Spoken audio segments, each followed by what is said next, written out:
ஓம் முருகா வெற்றிவேல் முருகா.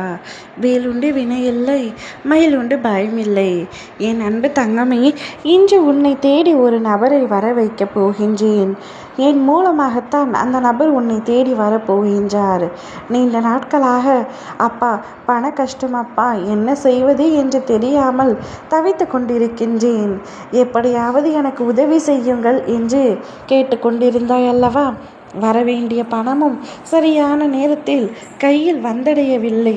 அதனால் பல பேரிடத்தில் திட்டு வாங்கியது மட்டும்தான் மிச்சமே தவிர வாழ்க்கையில் எந்த ஒரு நிம்மதியும் இல்லாமல் இருக்கின்றேன்.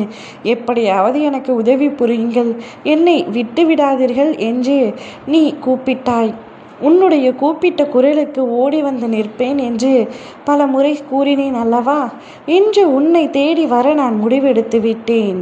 உன்னை தேடியும் வரப்போகின்றேன். கவலைப்படாதே தங்கமே. நான் உன்னிடத்தில் நேரடியாக வந்து நின்றால் என்னை பார்த்து நீ பயந்து விடுவாய். அதனால் ஏதாவது ஒரு ரூபத்தில் உன்னை தேடி இன்று நான் வருவேன். உனக்கு தேவையான பணத்தை உன்னிடத்தில் அளித்துவிட்டு உன்னை நான் மனப்பூர்வமாக ஆசிர்வதிக்கப் போகின்றேன். நிச்சயம் என்னுடைய ஆசிர்வாதம் உன்னுடைய வாழ்க்கையை மாற்றும். அதன் பிறகு பணப்பிரச்சனை அனைத்தும் சிறிது சிறிதாக குறைய ஆரம்பிக்கும். ஒரேடியாக அனைத்து பிரச்சனையும் முடிந்துவிடும், அனைத்து கஷ்டங்களும் ஒழிந்துவிடும் என்றெல்லாம் கூறவில்லை. அது பொய்யான வாக்காக மட்டுமே இருக்கும். படிப்படியாக குறைந்து வரும். உன்னுடைய கவலைகளில் இருந்து படிப்படியாக நீ நிம்மதியான சூழலுக்கு வருவாய். வாழ்க்கையில் சந்தோஷமே இல்லையப்பா என்று கூறிய நீ, இதோ என் வாழ்க்கை இப்பொழுது சந்தோஷமாக இருக்கின்றது. நான் கேட்டதையெல்லாம் என் அப்பா எனக்கு கொடுத்து விட்டார் என்று மகிழ்ச்சியாக உன் வாயாலை நீயே கூறும் நாட்கள் வெகு தூரத்தில் இல்லை.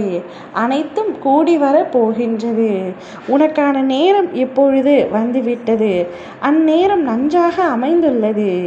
இனி நீ ஆசைப்பட்டதை நிச்சயமாக நான் உனக்கு அள்ளித்தரப் போகின்றேன். வாழ்க்கையில் எதையெல்லாம் இழந்தாயோ அதைவிட 10 மடங்கு அதிகமாகவே நான் உனக்கு தருகின்றேன். இழந்ததை விட்டு வருத்தம் கொள்ளாதே. வருபவை எல்லாம் தவிர்த்து விடாதே. வருபவை எல்லாம் உனக்கு நல்லது இழைக்கவே, போனது எல்லாம் உனக்கு தீங்கி இழைக்கவே என்று நினைத்து மனதை தைரியப்படுத்து. எதை பற்றியும் யோசித்து வீண் கவலை கொள்ளாதே. கவலை உன் வாழ்க்கையை நரகமாக்கிவிடும். அதிகம் குழப்பமும் கொள்ளாதே. நடப்பது நடக்கட்டும். அனைத்தும் அப்பாவின் செயல் என்பதை உறுதியாக நம்பு. என் கையில் அனைத்தையும் ஒப்படைத்துவிட்டு நீ நிம்மதியாக இரு. இன்று ஒருவர் வருவார். நிச்சயம் உன்னை தேடி இன்று ஒருவர் வருவார். அவருடைய அடையாளம் அவரை பார்த்த உடனேயே உனக்கே புலப்பட்டிருக்கும். அவர் நிச்சயமாக முருகன் பக்தனாகவே இருப்பார். அவருடைய கையில் வேல் முத்திரை அடிக்கப்பட்டிருக்கும். அதை பார்த்தவுடன் நீ அவரை அடையாளம் தெரிந்து கொள்வாய்.